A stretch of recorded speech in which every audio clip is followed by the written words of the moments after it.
Hi there! Today I'm going to be discussing Professor Seung-uk Kim's article regarding the role that Kwanŭm divination played in Buddhist reconciliation with Confucianism in the late Chosŏn Korea. I also want to apologize in advance for my poor Korean pronunciation. I'm still a beginner at Korean, so I hope you can bear with me. And on a similar note, I did want to mention up front that all of the romanizations of Korean words in this presentation are based on Professor Kim's translations. I know there are a lot of different ways of romanizing different Korean words, but I chose just to mimic his style. So here we go.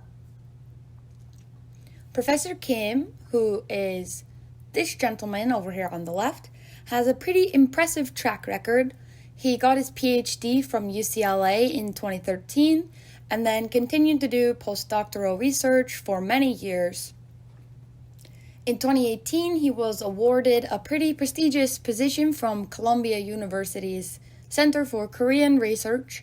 So lots of good stuff going on. He clearly has a very credible background. But what's more important for this discussion in particular are his very specific areas of research, which basically all center around connections between Buddhism and other religions, both in general and with focus on the Chosŏn period. And the reason I'm going through the trouble of pointing this out is because that is exactly what this article is about. The main statement of this paper touches on pretty much all of his fields of study. We're looking basically at how Buddhist monks in Korea use Kwanŭm divination as a means of preserving Buddhism through the Confucian Chosŏn area. So as far as credibility goes, I feel like there's probably nobody more qualified to write about this subject than Professor Kim. His expertise is also pretty well demonstrated in his methodology, which is largely an analysis of primary texts.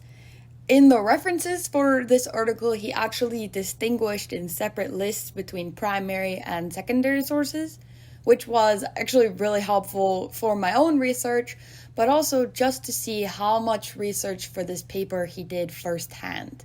He referenced a lot of diverse primary texts, but only a few of which I was actually able to find for myself.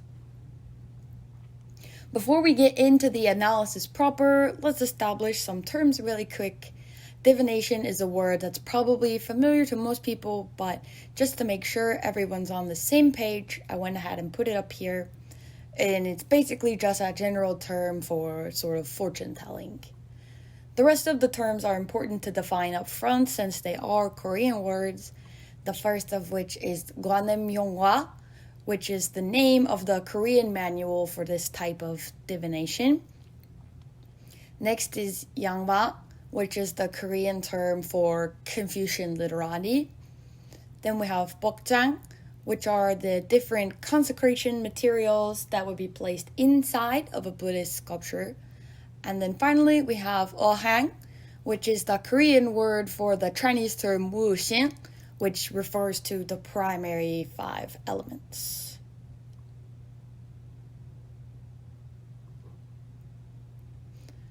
There are two sort of context points that Kim sets up early on in this article, one of which is just the long history of Avalokitešvara worship and the divination practice associated with the Avalokitešvara cult.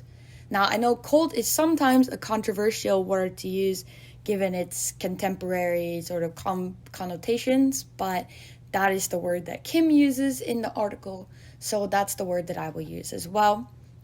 We know by this point that Avalokitešvara or Kwanyin or Kwanŭm is one of the most popular and celebrated figures within Buddhism, which was already the case in Korea long before the Joseon dynasty, as demonstrated by a lot of the things we've looked at in class, like the water moon Kwanŭm paintings and statues from the Goryeo period.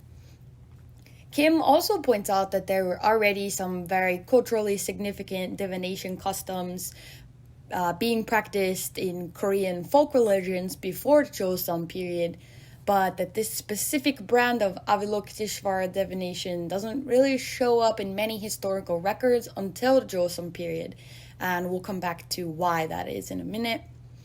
He also explains the basic process of the divination as prescribed by these manuals, which is that you start by offering up a prayer to Avalokitešvara that emphasizes your faith and devotion. You light an incense that you then use to purify your space and your 5 Chosån coins. Once the prayer is done and everything has been purified, you would then toss the coins down onto a mat or onto the ground to see what arrangement they would fall into. The Kwanŭm lists 32 possible combinations of the coins, which are called lots. So 32 different lots you might get. So you would turn to the page in your manual that describes whatever lot your coins fell into, and there would be a short passage with some suggested interpretations of what it should mean, and then there you go. So as far as fortune-telling practices go, pretty straightforward. The other point of context that Kim established early on was the sort of socio-religious climate in the Chosŏn dynasty and the many ways that it was very different from Goryeo. In contrast to the Goryeo period, where Buddhism and folk religions were endorsed by the state and widely practiced, the Chosŏn dynasty marked a sharp turn away from all of that in favor of Confucianism. Buddhist rituals and festivals that had previously been celebrated were now branded as perverse rites by the government, and instead a strict Confucian code was enforced. And this is also when we see the rise of Yangban, as Confucian scholasticism became the new standard for the educated elite. So the question then becomes, how did Kwanŭm divination, a clearly Buddhist practice, emerge and gain traction during this Confucian Chosŏn state? The answer, as you might have guessed, was to basically dress up the whole practice to look Confucian. Whereas in many Buddhist schools, including most cults of Avalokitešvara, you demonstrate your merit by showing your unwavering devotion and faith. You call the Buddha or Bodhisattva's name, or you visualize them intensely in order to receive their help and blessings. In the case of Chosån Kwanŭm divination, it is still a Buddhist deity granting the fortunes, but instead of devotion, the blessings were based on a person's commitment to a Confucian lifestyle. And there are many examples of this appeal to Confucianism within the Kwanŭm. We see an emphasis on things like filial piety, which is arguably one of the most prominent Confucian values, along with things like loyalty to your court officials and general self-cultivation. Then also within the interpretation of the lots themselves, there are some examples of fortunes that pretty specifically pertain to the aspirations of Confucian literati. One very compelling example of this that Professor Kim calls out is the quatrain that is included in lot number 12. I included here a literal translation of what it says, in addition to Professor Kim's actual grammatical translation, which was, "When one pushes himself forward, he accomplishes an achievement.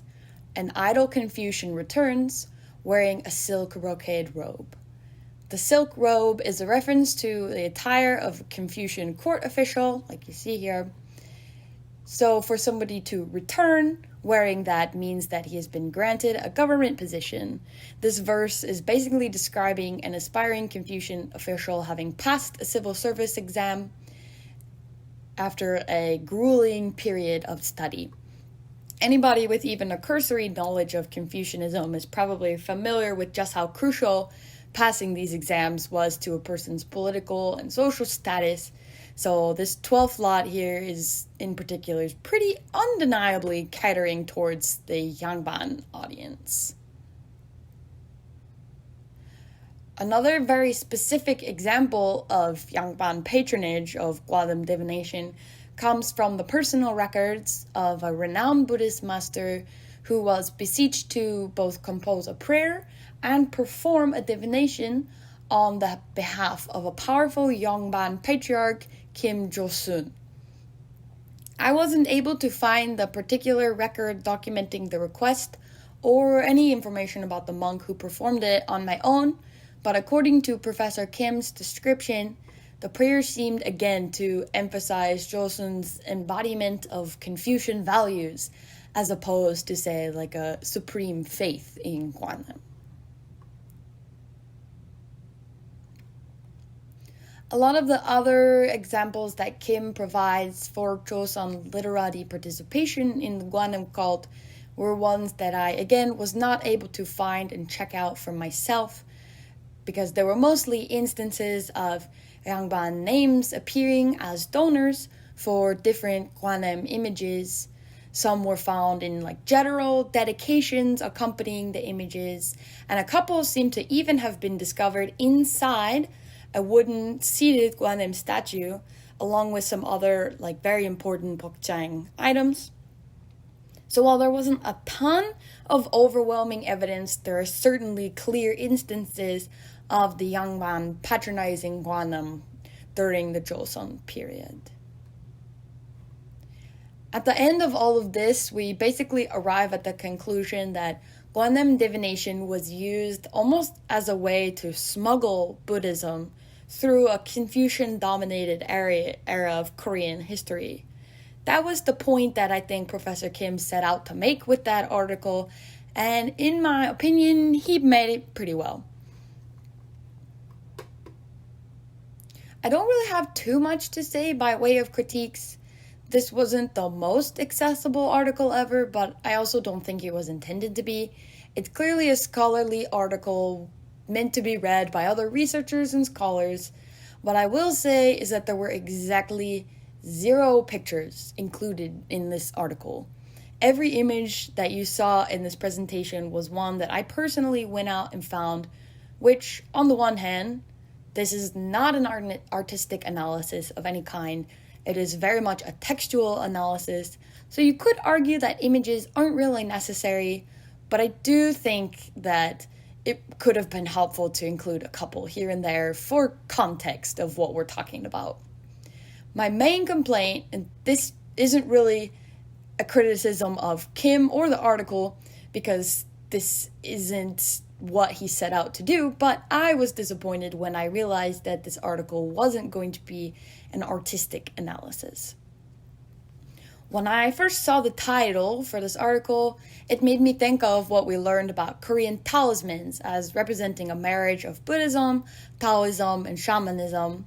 So I read Buddhist reconciliation with Confucianism, I read Avalokitešvara, who is my favorite figure to study, and I thought I was going to be in for another unique artistic analysis like the one we got from Soo-jung Kim, but that unfortunately turned out not to be the case. Which again is fine, because this article was clearly intended for more of a religious studies crowd and not really the art history crowd, but it was disappointing to me personally because of the misconception that I had formed about what I was going to be reading.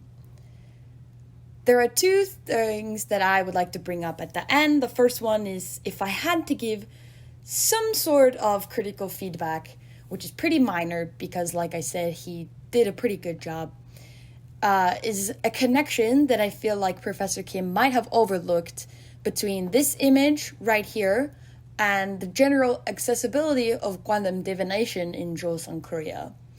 Kim specifically calls out this surviving edition of the Kwanŭm Yongkwa that has a little pouch attached. I'll bring up a close-up here so you can see that the little pieces inside the pouch actually have the 5 ohang symbols painted on them. When Kim mentions this, he kind of brushes over it and just comments that the inclusion of these little pieces is strange because the manual itself only ever talks about using coins, and then he moves on. But in a section before this, Kim also pointed out that at some point, copies of the Kwanŭm Hyongwa were published in Korean vernacular in order to make it more accessible to non-scholars and women.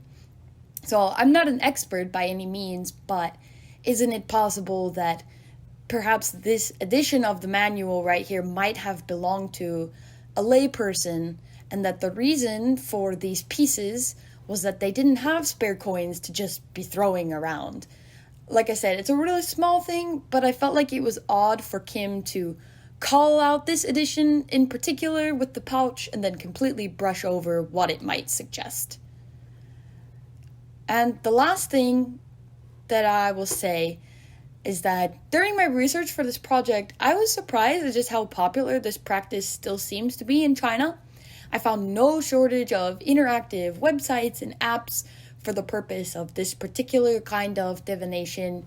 You can see up here, somebody has actually made a sort of homemade set of Wuxing coins.